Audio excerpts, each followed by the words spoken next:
Police को लगातार गुप्त सूचना मिल रही थी कि बोडका प्रखंड अंतर्गत कोवाली थाना के हल्दी पोखर क्षेत्र में बड़े पैमाने पर अवैध लॉटरी का कारोबार किया जा रहा है, जिसमें अवैध लॉटरी बिक्री में दर्जनों की संख्या में युवा शामिल है।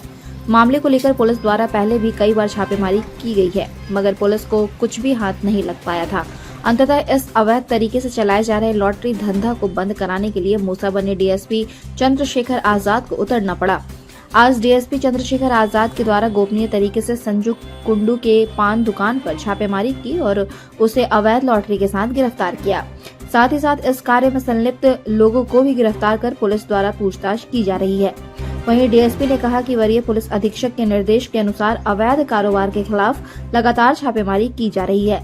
छापेमारी में पकड़े गए लोगों से पुलिस पूछताछ कर रही है। हमारा गलत धंधा करने के लिए तो तुमको सपोर्ट करेंगे,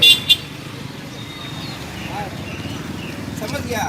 आज के बाद अभी तुम कहीं तुम्हारे आसपास दिख रहा है। खिलाफ वरीय पुलिस अधीक्षक महोदय का हमेशा से एक इंस्ट्रक्शन रहा है कि किसी तरह का अवैध कारोबार चलता है तो उसके विरोध में तत्काल छापामारी किया जाना चाहिए। हम लोग को हल्दी पोखर में अवैध लॉटरी का बहुत दिन से कुछ सूचना मिल रही थी। कई बार इसके पहले भी हम लोग छापामारी किए थे। आज हम खुद अपने से छापामारी किए और एक पान गुमटी से कुछ अवैध लॉटरी मिला है और इसमें कौन कौन लोग संलिप्त है, इसमें आगे अनुसंधान करके जो भी कार्रवाई किया जा रहा है। कितने लोगों को हिरासत में लिया गया है? अभी पूछताछ के लिए हम लोग 4 लोग को रखे हुए हैं। इसमें किनकी संलिप्तता है ये अनुसंधान के बाद